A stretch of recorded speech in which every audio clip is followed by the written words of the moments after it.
தனுஷ் அவர்கள் இன்னும் அஃபிஷியலாக சொல்லலை, நான் அரசியலுக்கு வரேன் அப்படின்னு அஃபிஷியலாக சொல்ல. ஆனால் அவருடைய அந்த பேசுகிற டோனு, அந்த பஞ்ச் டைலாக்கு, இதெல்லாம் வந்து இப்போ சேர்ந்த கூட்டமா அப்படின்ற மாதிரியான டோன்லாம் இருக்குது பார்த்தீங்களா. அப்போ அரசியலுக்கு வரப்போகிறதுக்கான ஒரு அறிகுறியாக தான் இதெல்லாம் தெரியுது அப்படின்றாங்க. இப்போ அவரோட அந்த பாலிடிக்ஸில் அவரோட என்ட்ரி அப்படின்றது விஜய்க்கு ஒரு பெரிய ஃபைட்டு கொடுக்கும் அப்படின்னு ஒரு பேச்சு அடிப்படுது. இது எப்படி பார்க்குறீங்க? விஜயோட ஜோசியர் வந்து இதுக்கு வேறு பதில் சொல்லியிருக்காங்க. ஆமாம், இது வந்து டிஎம்கேவை ரீப்ளேஸ் பண்ணும். தனுஷ் சார் அரசியலுக்கு வந்தால் அடுத்த ஆமாம் இவங்க 2 பேருக்கும் தான் போட்டியாகும், மற்ற கட்சிகள் வெளியில் போயிடுங்கிறாரு. அவர் என்ன கணக்கு போடுறாருன்னா, இவர் எப்படியும் ஜோசியக்காரங்க வந்து ஒரு ஆளுகிட்ட ரொம்ப நாள்லாம் தாங்க முடியாது. சரி, ஏன்னா ஓடுற வரைக்கும் ஓடும், நல்லது நடக்கிற மாதிரி. ஒரு கட்டத்தில் என்ன ஒன்றும் சுத்தப்படலையேன்னு சொல்லி பிரச்சனை ஆகும்போது ஜோசியரை துரத்தி விட்டுருக்காங்க. ஜெயலலிதாக்கெல்லாம் அந்த மாதிரி உத வாங்கிட்டு ஓடி வந்த ஜோசியர்கள் உண்டு. இவரே சசிகலா ஜோசியம் சொன்னவர் தான். ஓகே, ரத்தன் பண்ணிட்டு இருக்கார் இல்லையா, அவரே சசிகலாவுக்கு ஜோசியம் சொல்லி ஜெயலலிதாவுக்கு ஜோசியராக இருந்து அதை வச்சுட்டு நிறைய இட உடம்பு எதாவது பண்ணாருன்றதுனால அவர்களிடமிருந்து அனுப்பப்பட்டவர் தான் அவர். இப்போ விஜய் கோச்சர் துரத்திட்டா ஒரு ஆள் வேணும்ல, அதனால இன்னொரு இடத்துல அடி போடுறாரு. போய் வேற எந்த பெரிய தலைவர்கிட்ட போய் இனிமேல் செட்டில் ஆக முடியாது, கஷ்டம். இன்னொரு நடிகர் வர்றது தான் அவருக்கு சேஃபு. இது ஒன்று. அவங்க சொன்னபடி பார்த்தா அவங்க வந்து விஜய்க்கு போட்டின்னெல்லாம் இல்லை, விஜய் தரப்பு வரவேற்குது, ஈஸி. இப்போ நீங்கள் டிஎம்கேவோட ஃபைட் பண்ணுறீங்கன்னு வச்சுக்கோங்களேன், சரி, அவங்களுக்கு வந்து கொள்கை பேசணும், ஆளுநர் எதிர்க்கணும், மத்திய அரசு, இதெல்லாம் சல்ல பிடிச்ச வியாபாரம். இப்போ இவர் மாதிரி ஒருத்தர் வந்துட்டாருன்னா, தனுஷ் மாதிரி ஒருத்தர் வந்துட்டாருன்னு வச்சுங்களேன், ஏய் ஓம் படம் கலெக்ஷனா, என் படம் கலெக்ஷன் ஜாஸ்தியா, ஓம் பஞ்ச் டைலாக் பெருசா, என் பஞ்ச் டைலாக் பெருசா, நீ வந்து கஷ்டப்பட்டு நடிச்சியா, நான் கஷ்டப்பட்டு நடிச்சேனா, ஓகே அப்படின்னு போட்டி ஈஸி ஆக்கிடலாம். அது சுலபம். ஏன்னா ரசிகர் ஃபைட் வந்து ரொம்ப சுலபம் இல்லை. தான் தான் தூய சக்தி அப்படின்றது ரொம்ப ஈஸியா விஜய் அவர்கள் வந்து பண்ணிடலாம். இல்லை, கீழே இருக்க சண்டை போகிறது ஈஸி. ஓகே, நான் தான் பிரமாதம்னு இதில் நிரூபிக்கிறதுலாம் இல்லை. அது யார் சோஷியல் மீடியா யார் கண்ட்ரோல் பண்ணுறாங்களோ அவங்களுக்கு அது போகும். இனிமே அது வேற ஒரு விவாதம்னு வச்சுக்கோங்க. அவங்களுக்கு இப்படி போட்டி வர்றது ஈஸி. எப்படி நம்ம வழக்கமாக ஒரு சுலபமான காம்படிஷனாக இருக்கணும். ஓகே, இது வேலை ஜாஸ்தி, ஜெயிக்கலாம் நீங்கள், ஆனால் வேலை செய்யல. ஏடிஎம்கேவோடய சண்டை போடுறாங்கன்னு வச்சுக்கோங்க. ஏடிஎம்கேவோட சண்டை போடுறாங்கன்னா ஏடிஎம்கே என்னென்னலாம் பேச முடியும், நான் சைக்கிள் கொடுத்தேன், நான் தான் வந்து இடஒதுக்கீடு கொண்டு வந்தேன் அப்படின்னு ஏடிஎம்கே கிளைம் பண்ணலாம். சரி, எம்ஜிஆர் கூடவே இவர் ஃபைட் போடுறது கஷ்டம்.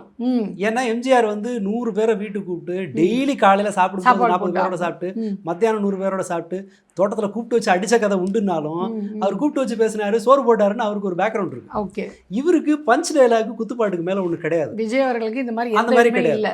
அப்போ இதை மாதிரி நிறைய சாப்பாடு போடாத, சோஷியலாக என்கேஜிங்காக இருக்காத, வெறும் நடிப்பை மட்டுமே மூலதனமாக வச்சு அரசியலுக்கு வர்ற ஒருவர் ஈஸி ஃபைட்டு. நான் நல்ல ஃபைட்டுன்னு சொல்ல வரல, அவருக்கு இது ஈஸி ஃபைட்டு. அதனால என்கரேஜ் பண்ணுறாங்க. சினிமாவை வச்சே ரசிகர்களை வச்சே சண்டை போட்டு போகலாம் அப்படிங்கிறதுனால. தனுஷ் வர்றதுக்கு ரீசனே நாட் ஒன்லி தனுஷ் மட்டுமே இல்லை, இன்னும் பல பேர் அந்த ஐடியாவில் இருக்காங்க. சரி, இவர் விஷால் சிவகார்த்திகேயன் நான் சொல்லலை, அவர் பயந்துட்டு இருப்பாரு, கொஞ்சம் யோசிச்சுட்டு இருப்பாங்க. அவங்க ஒரு ரைட் டைமுக்கு வெயிட் பண்ணுவாங்க, அதுக்கப்புறம் தான் வருவாங்க. அதனால இவங்க 2 பேர் இது குரல் கொடுத்து. இப்போ என்ன ஆச்சுன்னா, விஜய் வந்து ஒரு பெரிய நம்பிக்கையை உருவாக்கியிருக்காரு சினிமாக்காரங்க மத்தியில். ஓகே, உண்மையாக இருக்கவங்க மத்தியில் ஒரு அவநம்பிக்கை இருக்கு. அதாவது யாரு சமூகத்துக்காக வேலை செய்கிறாங்களோ அந்த தரப்புல ஒரு சொல்ல முடியாத அளவுக்கான அவநம்பிக்கை இருக்கு, நம்பிக்கை இழப்பு இருக்கு. அப்படி இதுதான் நிலைமை. இவங்களுக்கு வந்து ஒரு பெரிய நம்பிக்கையை உருவாக்கியிருக்கு. ஒன்றுமே செய்யலை, கையிலேருந்து 10 ரூபா கொடுத்ததா ரெக்கார்டு கிடையாது, ஒரு போராட்டத்துக்கு வந்ததா ரெக்கார்டு கிடையாது, மீனவர் போராட்டத்துக்கு போய் கூட அடுத்த படத்தோட பாட்டு தான் பாடிட்டு வந்தார். அவர் கண்டென்ட் தெரியல, அவர் என்ன செய்வார், தெரிஞ்சதானே செய்ய முடியும். இப்படியெல்லாம் செஞ்சுட்டு வீட்டுக்குள்ளே உட்காந்துருப்பாரு. சோஷியலாக ஆக்டிவாக இருக்கிற ஆள் இல்லை, ரசிகர் மன்றத்தை வேற ஒரு ஆள் தான் நடத்துறாங்க. சொல்கிறீங்க, ஆனால் வன்னியரசு இல்லை வேற மாதிரில சொல்லியிருக்காரு. நேற்றே நம்ம அதை பேசணும்ல. அப்படியான பேர்லாம் ஒரு பக்கம் ஸ்கோர் பண்ணிட்டு தானே போயிருக்காரு அவர். இல்லை, இவங்கெல்லாம் வன்னியரசு டைப் பண்றதெல்லாம் வேற அவங்க எப்படி பாராட்டுவாங்க? இப்போ வன்னியரசு வந்து என்னமா டான்ஸ் ஆடுறாரு அண்ணன்னு சொன்னா அது இன்னும் டேமேஜ். ஆமா, தேடி கண்டுபிடிச்சு ஒரு பாயிண்ட்டை வந்து எடுக்கிறதுக்குன்னு சொல்லி.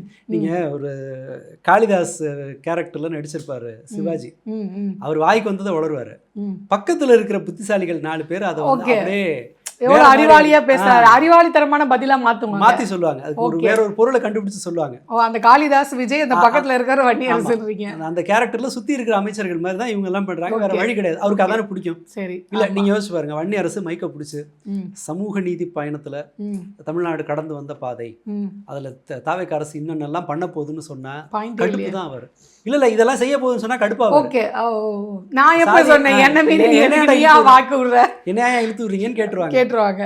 சாதிய இந்த ஆணவ படுகொலைக்கு எதிராக நாங்கள் சட்டம் கொண்டு வர போகிறோம் அப்படி சொன்னால் ஒத்துக்குவாங்களா? இது கடுப்பாகும். அதனால அவருக்கு என்ன பிடிக்குமோ அதை தான் செய்ய முடியும். ஓகே, தலைவருக்கு முந்திரி பருப்பு தான் பிடிக்கும்னா அதான் வாங்கிட்டு போவாங்க. கீழே இருக்கவங்க இந்த மாலை தான் பிடிக்கும்னா அதான் செய்வாங்க.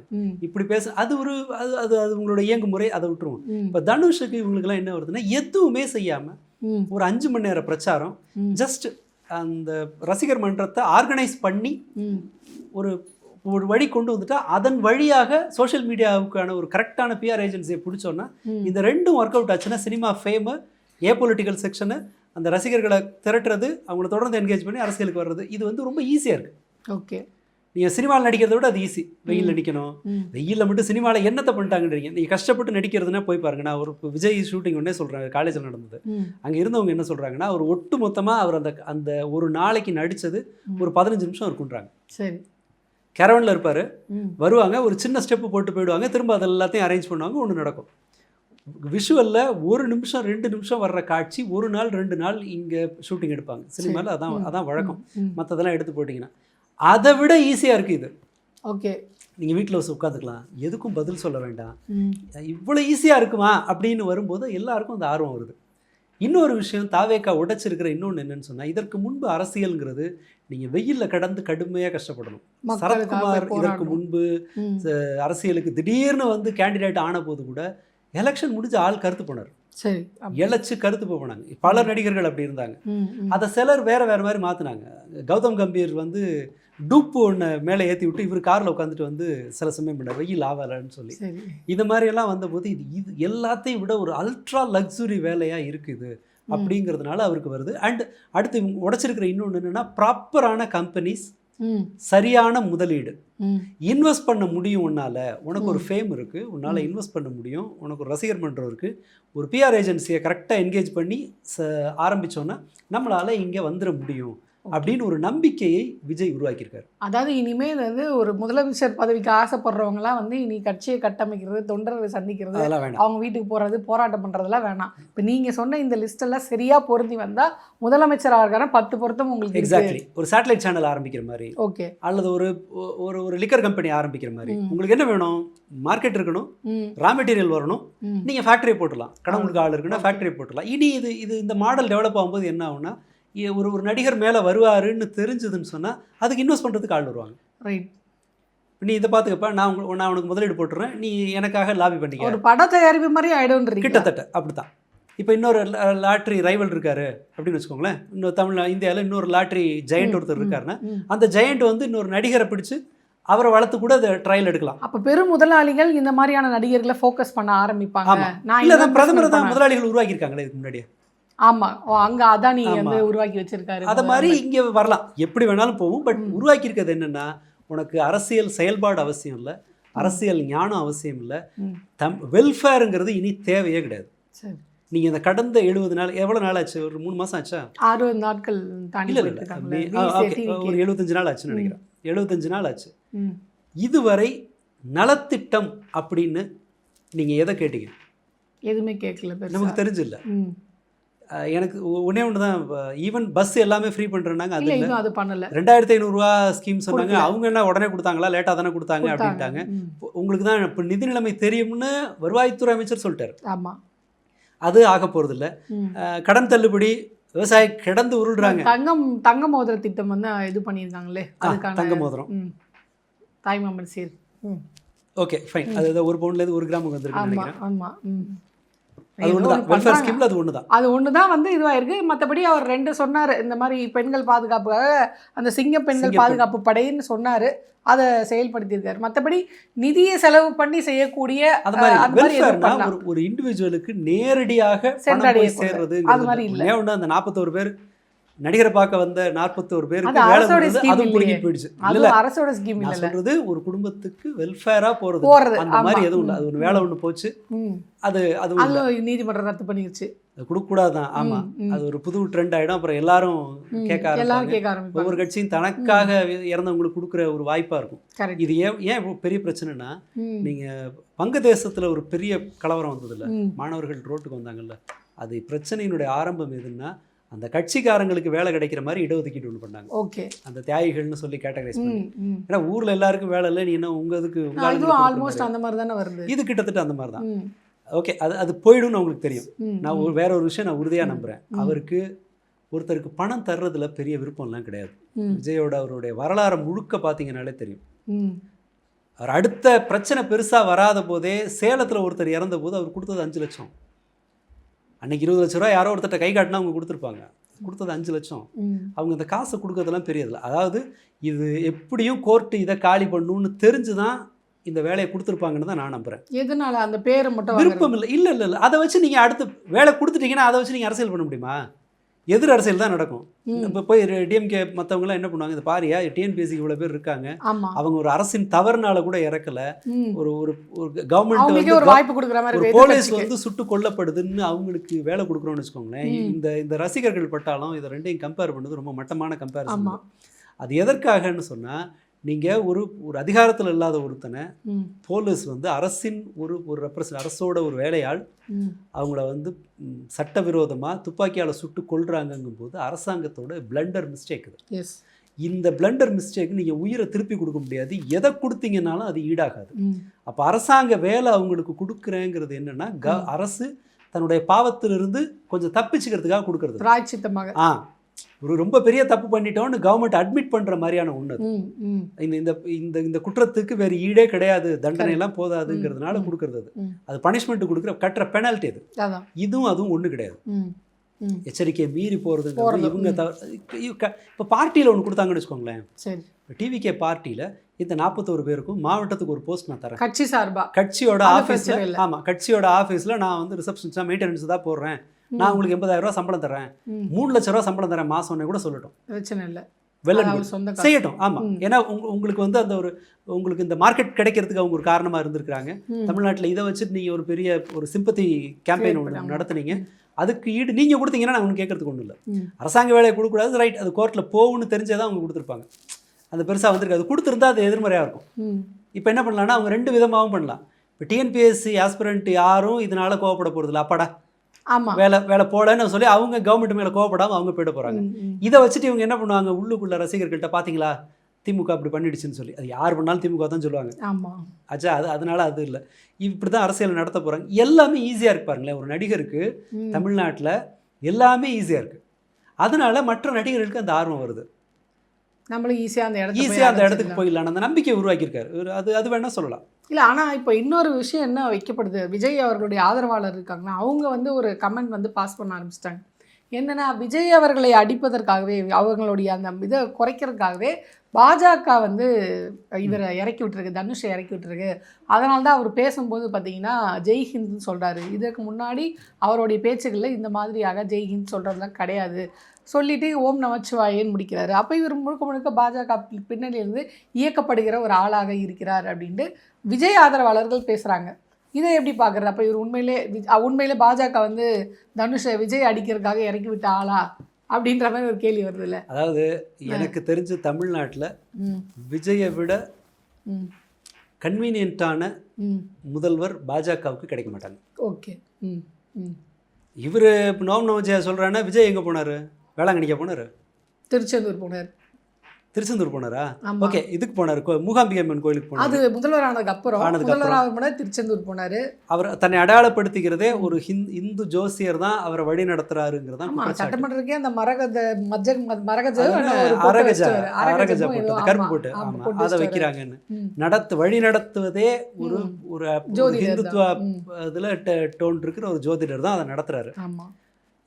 பாஜகவினுடைய எந்த ஸ்கீமுக்கு இவங்க முட்டுக்கட்ட போட்டாங்க? ஏதாவது ஒன்று? எதுவுமே கிடையாது. இன்ஃபேக்ட் டெல்லி போகிறதுக்கு ஜூனியர் வார்டன் அந்த இதில் வர்ற கருத்துக்கள் படி பார்த்தா, அவங்க செய்தியின் படி பார்த்தா, யார் கவர்மெண்ட்டுக்கு சப்போர்ட் பண்ணுற பத்திரிகையை நான் பேசுகிறேன், அந்த பத்திரிகையில் வர்ற செய்தியின்படியே பாஜகவை தர்ம சங்கடப்படுத்த விரும்பலை, அதனால் வைகோ ஃபங்க்ஷனுக்கு டெல்லிக்கு போகல. இதான் பாயிண்ட்டு. வேறு எங்குமே நீங்கள் மேகதாது விஷயத்தில் யூனியன் கவர்மெண்ட் எதிர்த்து என்ன அவங்க பேசுனாங்க? தீர்மானம் கொண்டு வந்தாங்க சட்டமன்றத்தில். நேரடியாக இவர் வாயிலிருந்து சொல்கிறேன். இல்லை, டெல்லிக்கும் தமிழ்நாட்டுக்கும் நடக்கிற போராட்டம், பாஜகவுக்கு எதிராக அரசியல் செய்கிறது தான் எங்கள் வேலைங்கிறத 100 முறை சொல்லியிருப்பார் ஸ்டாலினும், உதயநிதியும் சொல்லியிருப்பாங்க. ஆமாம், எலெக்ஷனே அவர் அப்படி தானே சொன்னார். தமிழ்நாடு நீங்கள் ஏடிஎம்கேவை எடுத்துக்கிட்டிங்கன்னா கூட இது வெறும் தேர்தல் அலையன்ஸ் தான், நாங்கள் தமிழ்நாட்டு நலனை எதுக்க வேண்டியது எடுப்போங்கிற அளவுக்காவது அவங்க சொல்லுவாங்க. கொள்கை வேற கூட்டணி வேற அப்படின்லாம் இவர் விஜய் வாயிலிருந்து நேரடியாக அந்த மாதிரி ஒன்று வந்ததே கிடையாது. 100 நாள் வேலை திட்டம் தமிழ்நாடு அடிக்கடி சொல்கிறேன், நான் திரும்பவும் சொல்கிறது என்னென்னா, இதை வந்து பயங்கரமாக எதிர்த்தது தமிழ்நாடு. இன்ஃபேக்ட் தமிழ்நாடு வழியாக மற்ற மாநிலங்களுக்கு ஒரு பரிகாரம் கிடைச்சிருக்க முடியும், அதை ஒத்துக்கிட்டு கையெழுத்து போட்டாங்க. 5000 கோடி மொய் சாமானியத்தில் ஒரு ஸ்டேட் ஒத்துக்காது, இவங்க அதை செஞ்சாங்க. Jal Jeevan mission 90% union government contribution இருந்ததை 50-50ன்னு மாற்றுறாங்க. சில மாநிலங்களுக்கு, அதாவது பாஜக விரும்புகிற மாநிலங்களுக்கு, அதை இப்போ கேட்டால் வளராத மாநிலம்னு சொல்லுவாங்க, பட் அவங்க ஸ்டேட்டுங்களுக்கு 90% union government share, 10% state government மாநில அரசு. இதில் மெயின்டெனன்ஸ் வந்து ஸ்டேட்டு தலையிட விடும், கூடுதல் சுமை ஸ்டேட்டுக்கு. கேஷுவலாக கையெழுத்து போட்டு வந்துட்டாங்க. துணைவேந்தர்கள் நியமனம் ஆளுநருக்கு காங்கிரஸ் மினிஸ்டர் சொல்றாரு, நீங்க டிவிக்கே இல்லை, இவங்க கூட்டணியில் இருக்கிற ஒரு மினிஸ்டர் ஆளுநர் கூட நாங்கள் சண்டை போட மாட்டோம், அவங்க கையில் துணைவேந்தர்களை ஒப்படைச்சாச்சு. இது எவ்வளோ வேர்ஸ்ட்னா, கேரளாவில் 3 பல்கலைக்கழகங்களுக்கு ஆளுநர் துணைவேந்தரை நியமிக்கலான்னு வந்தது. அந்த 3 பல்கலைக்கழக துணைவேந்தர்களும் ஆர்எஸ்எஸ் நடத்துகிற நிகழ்ச்சிக்கு போகிறாங்க. கவர்மெண்ட் என்னை கட்டுப்படுத்த முடியாதுங்கிறாங்க. இப்போ மனோன்மணி சுந்தரனாரில் தமிழ் தாய்வாழ் ஏதாவது தூக்கி ஓரம் போடு, எங்களுக்கு வந்தே மாதிரம் தான், வேற வழி இல்லைங்க, கவர்னர் சொல்லிட்டாருன்றாரு. சுப்ரீம் லீடர் யார் இங்கே? சிஎம் டேந்து இந்த மாதிரி பண்ணுனா போன இது நடந்த போது, கவர்னர் கூட்டம் நடத்தின போது துணைவேந்தர்கள் போல. ஆமாம், ஊட்டியில் நடத்தினாங்க. அரசு எந்த மாதிரியான கண்ணோட்டத்தில் இருக்கோ அதன் பிரகாரம் தான் இவங்க செயல்படுவாங்க. அப்போது டோட்டல் சரண்டர் ஆல்மோஸ்ட். இனிமேல் நீங்கள் வந்து இதை பாஜக வந்து ஒரு ஒரு அந்த மாடு கை தவிர்த்து விட்ட மாதிரி தான் அது. இந்த வயலில் எப்படி வேணால் மேயலாங்கிற மாதிரி தமிழ்நாடு ஆயாச்சு.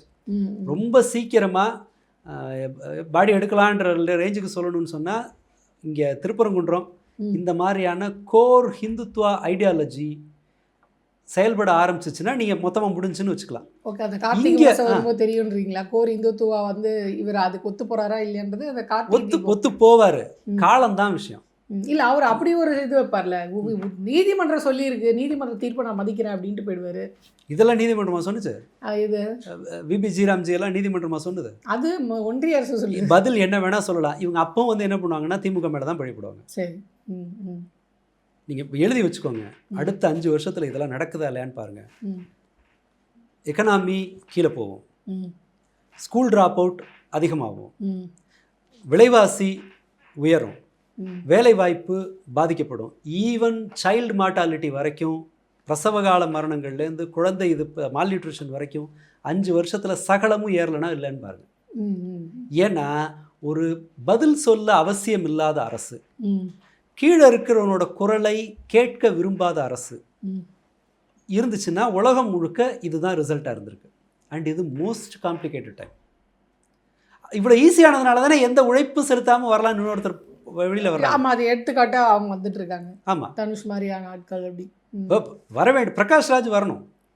பார்த்தீங்கன்னா ஒரு பொலிட்டிக்கல் நாலேஜ் இருக்கிற, ஒரு விஷயத்துக்காக ஃபைட் பண்ணுற, பிரதமரையே எதிர்த்து பேசுகிற அளவுக்கு துணிச்சல் இருக்க பிரகாஷ் ராஜ் அரசியலுக்கு வரும். பல மேடைகளில் பிரதமரை எதிர்த்து பேசியிருக்காரு. இப்போ ஜந்தர் மந்தரில் போய் நின்று இருக்காரு மாணவர்கள் கூட. அதாவது பாலிடிக்ஸே இது வரைக்கும் வாழ்நாளில் ஊறுகா மாதிரி தொட்டு கூட நக்காமல் வாழ்க்கையை நடத்தினவங்க, அரசியலை பேசாதவங்க அரசியலுக்கு வர்றாங்கன்னா என்ன அர்த்தம்? இந்த மார்க்கெட் அந்த மாதிரி ஆட்களுக்கானது, அரசியல் அறிவில்லாதவர்களுக்கானது, சமூக பொறுப்பு இல்லாதவர்களுக்காக இந்த சந்தை திறந்திருக்கு அப்படின்னு அர்த்தம். ஆனால் இது வந்து மோசமான பாதிப்புகளை ஏற்படுத்த அடுத்த 5 வருஷத்தில் அப்படின்னு நீங்கள் சொல்கிறீங்க. இப்படி இருக்கும்போது இதை எப்படி, இதற்கு முன்னாடி இருந்த அது திமுகவோ அதிமுகவோ நம்ம கொள்கை சார்ந்து இயக்கக்கூடிய கட்சிகளாக இருக்குது இல்லையா, இவங்க இதை எப்படி முறியடிப்பாங்கன்னு நம்ம ஏதாவது வாய்ப்பு இருக்கா? அதுக்கு என்ன மாதிரி அதை முறியடிக்க போகிறாங்க? வாய்ப்பு இல்லைன்னு எப்பவுமே சொல்ல முடியாது. உலகம் வந்து இதை விட மோசமான அதெல்லாம் பார்த்துருக்கு சுச்சுவேஷன்ஸில் இருந்து. நீங்கள் மனித வரலாற்றை செக் பண்ணணுன்னா ஒரு கட்டத்தில் 99.5 விழுக்காடு ஆண்கள் மொத்தமாக அழிஞ்சு திரும்ப தான் மனித எண்ணம் மேம்பட்டு வந்திருக்கு. நீங்கள் இந்த ரஷ்ய புரட்சிக்கு ஒரு 2 நாள் முன்னாடி போய் மக்கள்கிட்ட கேட்டிங்கன்னா, இந்த ஜாரோட கொடுமையிலேருந்து விடுதலை கிடைக்குமான்னு கேட்டிருந்தீங்கன்னா இல்லைன்னு தான் சொல்லியிருப்பான். இன்னமும் மோசமான சிங்கப்பூரோட வந்து அந்த காலத்தில் சிங்கப்பூர் விடுதலைக்கு முன்பு வந்து இது வந்து உலகத்திலே ரொம்ப எக்கனாமிக்கலி வெல்த்தி ஸ்டேட் ஆகும்னு சொல்லியிருந்தீங்கன்னா நம்பியிருக்க மாட்டாங்க. ஈவன் இதுக்கப்புறமே கூட ஒரு பொது இட ஒழுங்கே கூட அந்த இடத்துல கிடையாது, அதை கொண்டு வந்தாங்க. இந்த இப்படி இருக்கும்போது நாம் முழுக்க வந்து அவநம்பிக்கை கொள்ளணுங்கிறது அவசியம் இல்லை. ம். என்ன செய்ய போகிறாங்க, ம். அதை எப்படி அதற்கான வழி எப்படி கண்டுபிடிக்க போகிறாங்க அப்படின்னு அது அவங்களோட வேலை. இப்போ நீங்களும் நானும் அது நம்ம அட்வைஸ் பண்ணவும் முடியாது, முடியாது, தெரிஞ்சா ஏதாவது சொல்லலாம். சொல்லலாம். மற்றபடி அது ஒரு பெரிய யூனிட். அது அவங்க கிரவுண்டை என்ன பிரச்சனை என்னன்னு புரிஞ்சுக்கணும், தங்களோட ஸ்ட்ரென்த் வீக்னஸ் என்னன்னு தெரிஞ்சுக்கணும்னு அது ஒரு பெரிய வேலை இருக்குது. ஆனால் இயலாததல்ல, செய்ய முடியும். அண்ட் அதை விட முக்கியம் என்னென்னா, மக்கள் வந்து இந்த இது வரைக்கும் கரண்ட் இல்லைங்கிற போது தானே வெளியில் வர்றாங்க. வெளியில் வந்து அவன் டிவிக்கு ஓட்டு போட்டுருப்பான்ல, அவன் ஏன் அவங்க ஓட்டு போட்ட ஆளுக்கு எதிராக வந்து ரோட்டுக்கு வர்றான்? வேர்க்கும் போது தான் பிரச்சனை புரியும், சரி, பசிக்கும் போது தான் பிரச்சனை புரியும், வேலை இல்லாத போது தான் சிக்கல் புரியும். இல்லை அப்படி ரோட்டுக்கு வரவங்களும் வந்து இது திமுகவுடைய சதி, திமுக கவுன்சிலருங்க பண்ணது அப்படின்னு தானே பேசுகிறாங்க. அது கூட அதுவும் கூட விஷயம் என்னென்னா, வர்றவன்ட்ட தானே பேச முடியும். நீங்கள் சரி வீட்டில் உட்காந்துட்டு எங்கள் அண்ணன் சூப்பர்னு சொல்கிறவங்ககிட்ட போய் நீங்கள் உரையாடுறத விட வெக்க தாங்க முடியாமல் ஏன்டா கரெக்டாக கட் பண்ணுறீங்கன்னு கத்துறவன்ட்ட பேசுறது ஈஸி. அந்த கத்துறவங்களுக்கு தான் சொல்லுறது. இல்லை அது இருக்கலாம். அதாவது வந்து 100% நீங்கள் இப்போ டெமோக்ரஸியோட அல்லது ஒரு பெரிய கூட்டத்தை வழி நடத்துறதுல இருக்கிற அட்வான்டேஜ் டிஸ்அட்வான்டேஜ் என்னென்னா, நீங்கள் 35% மக்கள் பொறுப்பாக இருந்தால் நீங்கள் 100% மக்களுக்கு நல்லது செய்ய முடியும்.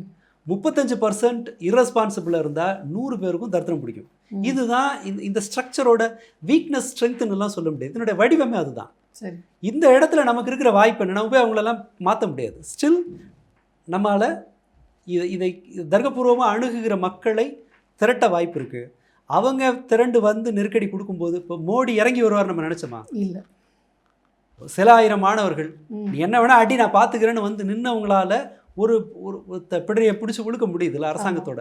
அதனால நம்ம முழுக்க இந்த போர்ஷனை மட்டுமே பார்க்க தேவையில்லை. இப்படி தான் இருப்பாங்க இன்னைக்குன்னு இல்லை, ரொம்ப காலமாகவே. அண்ணாதுரை பேசுறது புரிஞ்சா அண்ணாதுரைக்கு ஓட்டு போட்டுப்பாங்கன்னு நினைக்கிறீங்க?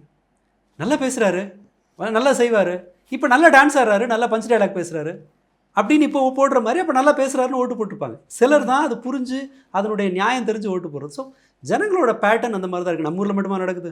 ஒரு காமெடியன், உக்ரைனோட பிரதமர், அவர் அங்கே வர்றாரு. திரும்ப ட்ரம்ப் வந்து எல்லாருக்கும் நல்லா தெரியும். ஆமாம், இந்த ஆள் இருக்கேன் அப்படிங்கிறது எல்லாருக்கும் தெரியும். ஏடா கூட முன்னாடி இவர் வந்தால் எதுவுமே விளங்காதுன்னு நல்லா தெரியும். ஆனாலும் எப்படி ஓட்டு போடுறாங்க? மக்கள் ஓரளவு கம்ஃபர்ட்டாக இருக்கும்போது. அண்ட் மீன் டைம் நான் சந்தேகப்படுறது தான், ஒரு மனித வரலாற்றில் இல்லாத அளவுக்கு இப்போ தான் ஸ்நாக்ஸு ஜங்க் ஃபுட்டெல்லாம் கிடைக்குது. வரலாற்றில் இல்லாத அளவுக்கு இப்போ தான் என்டர்டெயின்மெண்ட் கிடைக்குது. வரலாற்றில் இல்லாத அளவுக்கு நல்லபடியாக வாழ்கிறதுக்கான மற்ற ஃபீச்சர்ஸ் எல்லாம் கிடைக்குது. இந்த நல்லதெல்லாம் இருக்கும்போது எதிர்காலம் ரொம்ப அன்சர்டைனாக இருக்குது. வேலை இருக்குமான்னு தெரியாது. ஆமாம், கணிக்கவே முடியல. சப்போர்ட்டுக்கு ஆள் இல்லை, க்ளோஸ் ஃப்ரெண்ட்ஸ் எண்ணிக்கை குறையுது. இந்த முரண்பாடு இருக்குல்ல, இந்த பாரடாக்சிக்கல் சிச்சுவேஷன் அவர்களை வந்து கிறுக்குத்தனமாக ரியாக்ட் பண்ண வைக்குதுன்னு நான் நினைக்கிறேன். எனக்கு அதுக்கு தரவுகள் கிடையாது, நான் வேற எங்கேருந்தோ டெக்ஸ்ட் புக்லேருந்து எடுக்கல, என்னோட டவுட் அது. மேபி சரியாக இருந்ததுன்னா அதுக்காக வேலை செய்யலாம். இப்படி வெவ்வேறு ஃபேக்டர்ஸ் இருக்குது. நாம் பிடிக்குதோ பிடிக்கலையோ நாம் இவங்க இந்த சொசைட்டியில் இருந்தாகணும். இதில் என்னென்ன செய்ய முடியுமோ அதான் செய்ய முடியும். நம்ம புலம்பிட்டு போய் கதை சாத்திக்கிறதுனால பெரிய பிரயோஜனம் இல்லை. அண்ட் மோர் ஓவர் இவர்களில் சிலர் மாறணும்னு நினச்சி வரும்போது வழிநடத்த வேண்டியது அறிவு இருக்கிற சில பேர் தான். அவங்க வித்ட்ரா பண்ணிக்கிறதுனால என்ன ஆகும்னா இவங்களுக்கு வாய்ப்பு கொடுக்குற மாதிரி ஆகும். அதாவது இந்த சினிமாக்காரங்க வெறுமனே படத்தில் நடித்த தகுதி மட்டும் போதும், டைலாக் பேசின தகுதி மட்டும் போதும், டான்ஸ் ஆடின தகுதி மட்டும் போதும்னு வர்றவர்களுக்கு எதிராக அவங்கள அது ஏதோ பிரச்சனை இருக்குன்னு சந்தேகப்படுறவனுக்கு உதவி செய்கிறதுக்காக வெளியில் ஆட்கள் வேணும். கண்டிப்பாக அந்த அளவில் நம்ம யோசிக்கலாம். நம்ம போய் இவங்களை இதில் வீழ்த்திட முடியுங்கிறது கூட வேண்டாம், அது கூட டூ மச். அது ஒரு பெரிய கட்சிகளோட வேலை அது. இப்போ அடுத்ததில் பாருங்கள், இப்போ சிபிஐயோ சிபிஎம்மோ முழு நம்பிக்கையோட டிஎம்கேவோட அவங்க அலையன்ஸ் எப்படி இருந்தது? ரொம்ப ஸ்ட்ராங்காக இருந்தது. டவுட்டுங்கிறதே வரல. இப்போ என்ன ஆகுது? கூட நிற்கவும் முடியல, வெளியில் வரவும் முடியல. இப்போ இன்றைக்கி செய்தி அதே ஜூனியர் விடலில் வருது, சிபிஐ சிபிஎம் மேலே கடுப்பில் இருக்காரு விஜய். நியூஸ் வெளியாகுது. ஏன்னா அவங்க ஏன் பாலநிலத்தை கொடுத்தாங்க அப்படின்னு. பாலநிலம் கொடுத்ததே பெரிய பிரச்சனை. ஏன்னா விட்டுருந்தா மெரினா வேற எங்கேயோ போய் கேட்கணும். அது எதுக்கு தனியார் இடத்துல கல்யாணம் விடாம, அது இல்லை காது குத்து கடை சரங்க அந்த மாதிரி கொடுக்குறது. ஈவன் அதுவே கூட சிஎமுக்கு பிடிக்கலன்னா மேற்கொண்டு நாளைக்கு வந்து ஒரு யூனியன் நடவடிக்கை எடுத்தீங்கன்னா என்ன பண்ணுவீங்க? திமுக கவர்மெண்ட்ல பண்ணாங்க சாம்சங்க்கு எதிராக. ஆமாம், சண்முகத்து மேலே கடும் கோபத்தில் இருக்கிற ஸ்டாலின் ஏதாவது செய்தி வந்துச்சா? வரல. இன்ஃபேக்ட் அப்போ நல்லா தான் பேசினாங்க. இப்படி ஒரு சிக்கல் வரும்போது அந்த இடத்துல ரைட் ஃபைன், அது ஒரு வீட்டில் ஒருத்தர் இப்போ குடிக்க ஆரம்பிச்சா என்ன பண்ணுவோம், ரீஹாபிலிட்டேஷன் தான் கூட்டிகிட்டு போகணும். நீ குடிச்சவரா போனால் சொல்ல முடியும்? முடியாது. திருப்பதற்கான வழியை நம்ம அதை நம்ம பார்த்து தான் ஆகணும். அண்ட் நான் சொல்கிறது இது காலங்காலமாக இருக்கிறது தான்.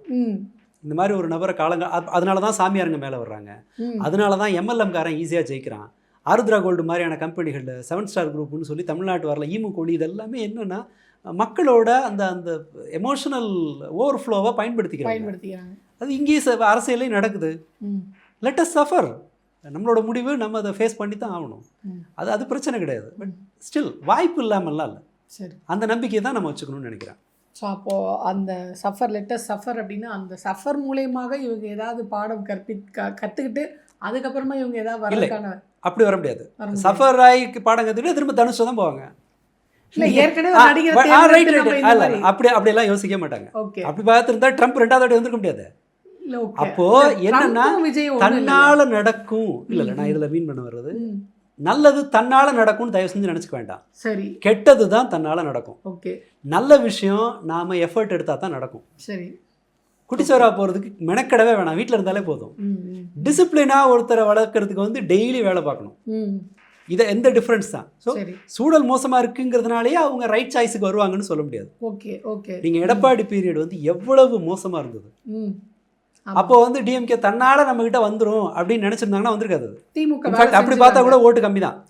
ஏடிஎம்கே 70 சீட்டு வந்துருச்சு, 74 நினைக்கிறேன்.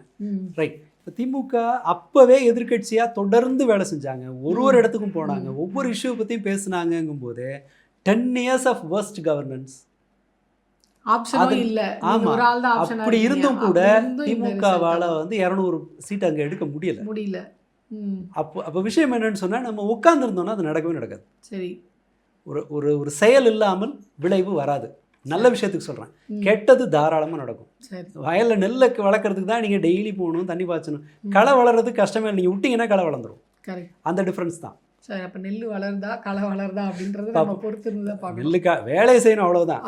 வளர்றது அது நம்ம கையில் இல்லை. சரி, அதை பார்ப்போம், என்ன ஆகுது, என்ன வேலை செய்கிறாங்க அப்படின்றத பொறுத்து தான் நம்ம பார்க்கணும். ஏன்னா நம்மளுடைய கருத்துக்களை தான் நம்ம தெரிவிக்க முடியும். அதை தாண்டி நம்ம வேற என்ன செய்ய முடியும் சொல்லுங்க. இல்லை, சொன்ன மாதிரி முடிகிற வேலையை நம்ம செஞ்சோம். நம்மளுடைய பங்களிப்பு இவ்வளோதான். கருத்து இப்படி இருக்குது, இது இப்படி இருந்தால் அப்படி அப்படின்ற கருத்தை மட்டும் தான் நம்மளால் பகிர்ந்துக்க முடியும். அதை நம்ம சரியாக செஞ்சுருக்கோம்னு நினைக்கிறேன். ஸோ பொறுத்திருந்து பார்ப்போம் இதுக்கப்புறம் என்னென்ன மாதிரியான அப்டேட் வருது, அதை வச்சு நம்ம இதே மாதிரி இன்னொரு வீடியோவில் டிஸ்கஸ் பண்ணுவோம். இவ்வளோ நேரம் உங்களுடைய நேரத்தையும் கருத்தையும் எங்களோட பகிர்ந்து கொண்டதுக்காக நன்றி. நன்றி.